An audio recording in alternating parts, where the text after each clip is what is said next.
puede ser interpretado, desgraciadamente, en términos económicos. Hoy han vuelto a aparecer la vieja maña de la vieja política, de aquellos tiempos en los que se compraban y vendían candidatos, de aquellos políticos que compraban a los que no convencían. Los mercaderes de la traición están entre aquellos que se asustaron por el crecimiento de la candidatura de Óscar Ortiz. Ahí estaban las declaraciones de ambas autoridades. Vamos a analizar este tema esta noche. Nos acompaña Erika Brockman, ella es politóloga y también exparlamentaria. ¿Cómo está? Qué gusto recibirla. Buenas noches. Buenas noches, Juan Manuel. Buenas noches a todos los amigos y las amigas de Televisión Universitaria y de Jaque Mate.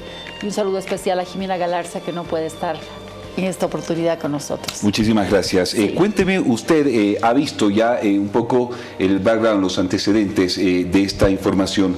¿Cómo se toma esta denuncia? ¿Será que hay una oposición dividida o no? Usted me dirá. Bueno, yo creo que a todos nos ha tomado por sorpresa la renuncia de Edwin Rodríguez.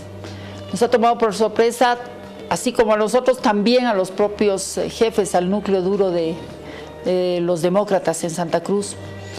Pero también me llama la atención la reacción poco serena de parte del núcleo duro de Santa Cruz respecto a lo que ha hecho, respecto a los argumentos que ha planteado Edwin Rodríguez. La verdad es que es una renuncia que es parte del derecho político de las personas renunciar. Eso mismo también ocurrió con Jaime Paz Zamora cuando los datos de la realidad aparentemente no estaban contribuyendo a su propia candidatura. Personalmente pienso que para entender lo que ha podido suceder es que tengo que ver las cifras y particularmente el peso que ha tenido el Comité Cívico de Potosí sobre la personalidad de un potosinista de cepa, porque los potosinistas son tremendamente cohesionados en torno a su comité cívico, especialmente desde hace unos 3 o 4 años, donde cobra un protagonismo especial, y creo que es importante ver las cifras. Y creo que las cifras son las que justificaron esta presión hacia Edwin Rodríguez. En Potosí, definitivamente, comunidad, ¿cómo se llama? Demócratas no levantaba cabeza, y aparentemente molestaba a la gente, y a mucha gente le molestaba la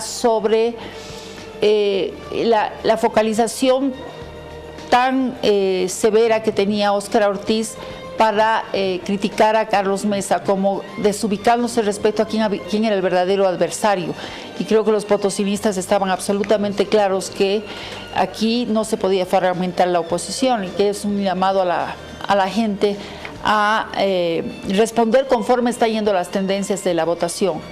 Entonces, en Potosí es claro, la última encuesta de La Razón, que muchas veces se dice está alineada al gobierno y que demuestra que en Potosí, en primer lugar, está Carlos Mesa, tomando en cuenta las provincias, porque esta es la primera encuesta importante que toma en cuenta las provincias, y en Potosí las provincias y el sector rural sí cuenta. 27% el MAS, o sea, es uno de los pocos departamentos junto con Tarija donde Comunidad Ciudadana gana, y muy por detrás está Óscar Ortiz. Yo creo que la realidad de la correlación de fuerza y las tendencias electorales en Potosí han pesado muchísimo esta decisión, y también las tendencias que se reflejan en el país. Hay que reconocer que esto tiene que también ser analizado a la luz de lo que ha implicado el perverso efecto de las primarias sobre el conjunto de las organizaciones políticas que se han visto obligadas a asumir una decisión de postulación en el marco de la improvisación de un ritual primario absolutamente irracional, absolutamente costoso, y además toda una farsa, toda una parafernalia que no ha servido para el objetivo que se tenía originalmente. En realidad, lo que quiso el MAS al introducir esa bala de plata en la ley de organizaciones políticas era desordenar el avispero de un bloque opositor que estaba todavía embrionariamente organizándose. Entonces, se han adelantado las elecciones, el proceso electoral los han metido en un túnel, del cual no pueden salir y que a mi criterio es absolutamente inconstitucional, que no puedan renunciar los candidatos que hayan sido elegidos en esas primarias tan innecesarias, tan manipuladas, tan manoseadas, que han desvirtuado todo el espíritu de las primarias. Y allí tenemos los resultados. El primero fue Jaime Paz Zamora, ahora es Edwin Rodríguez, y hay que ver qué más sucede en esta carrera que ha sido tan dilatada y va a ser todavía muy desgastante. A ver, con esto quiere decir entonces que pese a la renuncia irrevocable de Edwin Rodríguez durante esta jornada, también figurará en las listas como candidato oficial, es decir, ¿no puede retirarse de las listas? Hay un artículo 29 en la ley orgánica de organizaciones políticas que establece que la única razón por la cual después de una primaria debe renunciar o puede renunciar un candidato del binomio es por muerte o por una enfermedad terminal. Este es un exceso, porque estamos hablando de 10 meses antes, un año antes prácticamente de la elección. Esto se ha llamado en octubre se ha hecho la convocatoria de las primarias. Esas primarias tenían el objetivo de que las oposiciones no tengan el tiempo suficiente para madurar una opción muchísimo más estructurada, mucho más coherente. Entonces los han colocado a todos los candidatos y a los partidos en una carrera de largo aliento, en una maratón, ¿ya? Y que no pueden salir. Eso es absurdo. Yo creo que se violentan los derechos políticos con ese articulado de todos y cada uno de los ciudadanos que tienen el derecho de renunciar a un cargo político, inclusive antes de hacerse la inscripción oficial. La próxima semana va a ser muy movida y bueno, este hecho ha de marcar y ha de marcar una serie ha de tener sus efectos, me imagino, en la configuración de las listas. Hay que ver qué hay detrás de bambalinas en toda esta relación, en esta renuncia, qué ha de pasar con los aliados de Bolivia Dice No en orgánicos que tienen como el MOP y como otros actores políticos de Potosí particularmente y de Oruro, porque esto se ha de irradiar en otros departamentos. El efecto Rodríguez yo creo que va a tener un efecto en el occidente muy importante. Y obviamente en Santa Cruz está activando sensaciones muy fuertes en contra, digamos, hasta regionalistas, ¿no?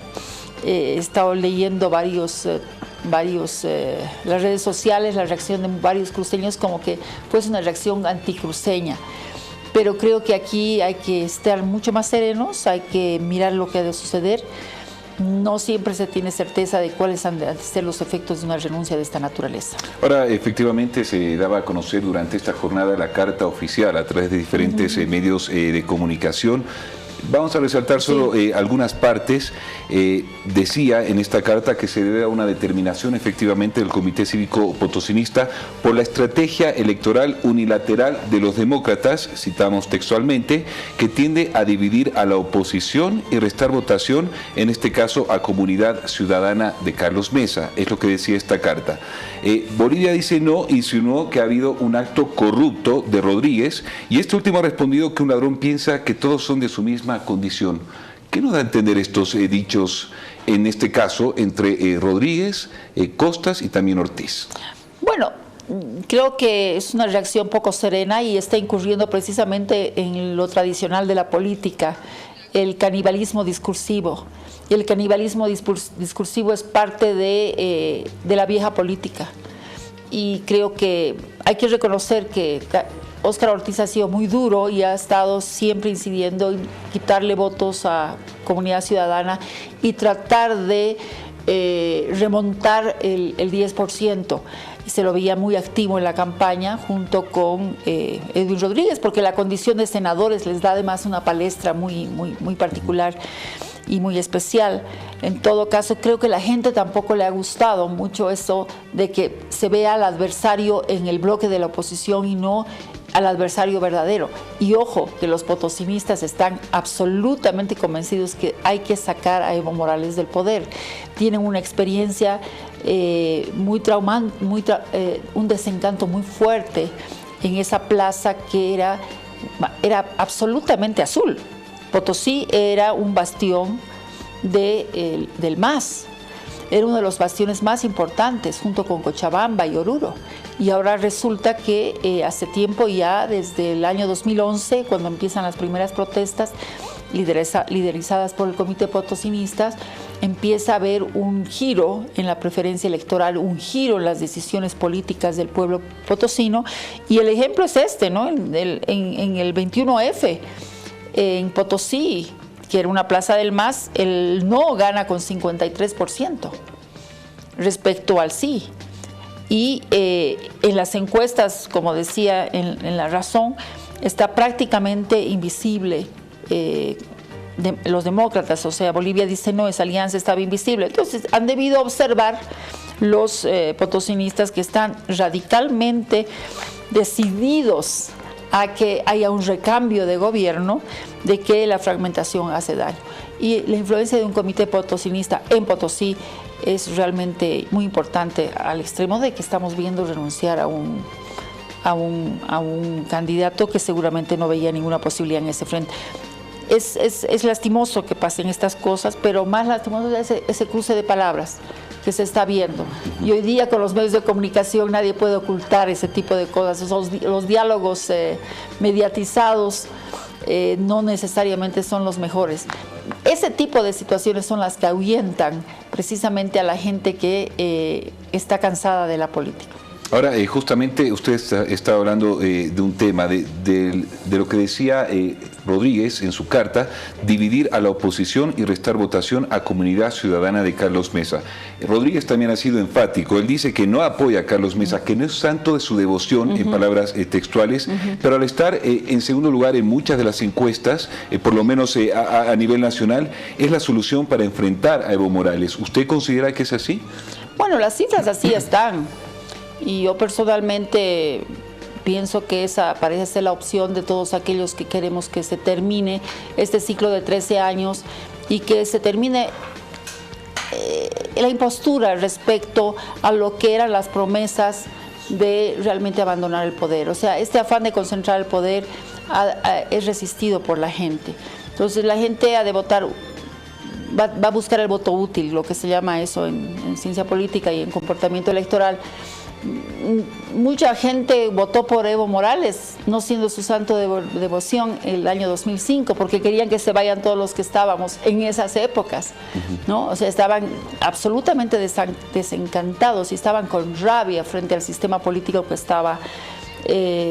estaba colapsando. Entonces, no siempre les gustó el Evo Morales, que nacía del chapar y de la violencia de todo ese movimiento, pero se dio toda una situación en la cual la gente votó en realidad no tanto a favor de Evo Morales, que sí tiene un voto muy importante, pero también había un voto de rabia, de bronca.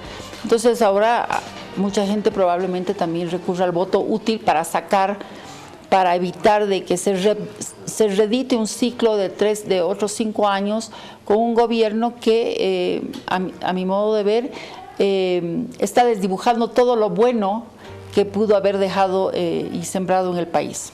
Bien, ahora efectivamente renuncia Rodríguez. Me imagino que ya tenía un gran importante número de seguidores, quienes... si bien apostaban al binomio, iban más ese lado de Rodríguez que Ortiz. ¿Qué pasa entonces con estas personas? ¿Qué va a pasar el día de las elecciones? ¿Apoyarán a Ortiz? Porque me lo decía a mí un analista político, Jorge Bastoflor, que por lo general, y ha ocurrido en algunas ocasiones, este tipo de votos se van a blancos o a nulos. ¿Podría perjudicarse entonces, Bolivia dice no, a raíz de esta renuncia? Bueno, yo creo que este hecho ha de perjudicar definitivamente a Bolivia, dice no. Probablemente se estanque, no podemos mirar en la bola de cristal en un momento en que la dinámica electoral es tan compleja. En un momento en que tenemos que mirar las listas, ver qué es lo que sucede, no quisiera adelantar ningún tipo de hipótesis, pero lo que sí también ahuyenta a la gente es la guerra sucia. O sea, es ese discurso descalificador del adversario. Y eso está ocurriendo y es un estilo que se ha impuesto en la polarización desde Evo Morales. Entonces, ese discurso absolutamente esa retórica agresiva, estridente en contra, para descalificar al adversario, definitivamente no contribuye a que la gente se enamore de un candidato. Más bien esa gente empieza a decir, y estoy desencantado de todo esto. Yo siempre he dicho que la antipolítica, este hartazgo que tiene la gente con la política, se profundiza precisamente con este tipo de comportamientos, ¿no? Estos comportamientos que son discursivamente tremendamente espantavotos. El otro día el presidente mismo decía que muchos de sus dirigentes son espantavotos en sus discursos. Bueno, creo que es una pedagogía democrática la que necesitan muchos de los masistas, porque si vemos todas las declaraciones que ellos hacen, negando la pluralidad, destruyendo al adversario, nos damos cuenta de que definitivamente este tipo de discurso muy tradicional de la política se ha instalado en nuestra cotidianidad. Ahora, con la renuncia entonces de Rodríguez, ¿se estaría favoreciendo ya, para finalizar, por favor, a Comunidad Ciudadana y también al Movimiento al Socialismo, que según encuestas están en primer y segundo lugar? Es probable, yo no quiero adelantar ningún criterio, todo está muy movido. Esta propia renuncia nos ha sacado de todo el ritmo en el cual estábamos, todos estábamos mirando cómo se configuran las listas. Es un momento muy tenso, el día 19 tienen que presentarse las listas, los candidatos, mostrar quiénes van a acompañar a todos y cada uno de los candidatos. Han habido turbulencias respecto al comportamiento del Tribunal Electoral. Estaba pasando de todo, pero esta es una bomba. Realmente la renuncia de Edwin Rodríguez a esta altura es una bomba. Y además debe haber otros motivos que quizás no los conozcamos, pero lo que nos importa va a ser el efecto y el mensaje de no a la fragmentación, que es muy elocuente en su carta. Quiero agradecerle por haber estado esta noche, por el análisis y por haber participado del Jaque Mate. Muchas gracias. Muchas gracias, Juan Manuel. Estaba con nosotros Erika Brockman, ella es politóloga, también ex parlamentaria, arrancando hoy este programa. Queremos cambiar nosotros totalmente de tema y vamos a hablar de algo que está ocurriendo los días de hoy, mañana y domingo.